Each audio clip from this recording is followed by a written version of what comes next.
আউযুবিল্লাহি মিনাশ শাইতানির রাজীম বিসমিল্লাহির রহমানির রহিম আলহামদুলিল্লাহি আহলিহি ওয়াসসালাতু আহলিহা। সুপ্রিয় দর্শকবৃন্দগণ, আপনাদের জানাই আসসালামু আলাইকুম ওয়া রাহমাতুল্লাহি ওয়া বারাকাতুহু। আজকের আবার আপনাদের সামনে উপস্থিত হয়েছি ফাতেমা জাহরা সালাতুল্লাহ আলাইহার মর্যাদার হাদিস নিয়ে।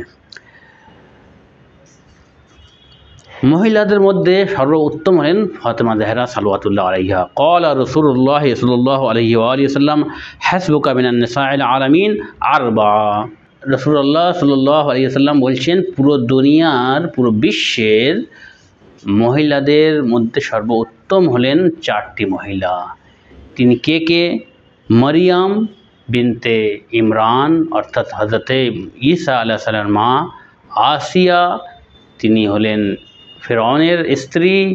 আর খাদিজা ও ফাতেমা। খাদিজা হলো হযরতে ফাতেমা জাহরা সালাওয়াতুল্লাহ আলাইহার মাতা, মহানবী সাল্লাল্লাহু আলাইহি ওয়াসাল্লামের সর্বোত্তম স্ত্রী।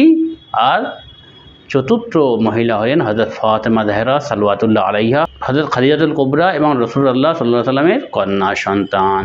তো সর্বোত্তম এই মহিলাগণ, আর এদের মধ্যে সর্বোত্তম হলেন হযরত ফাতেমা জাহরা সালাওয়াতুল্লাহ আলাইহা।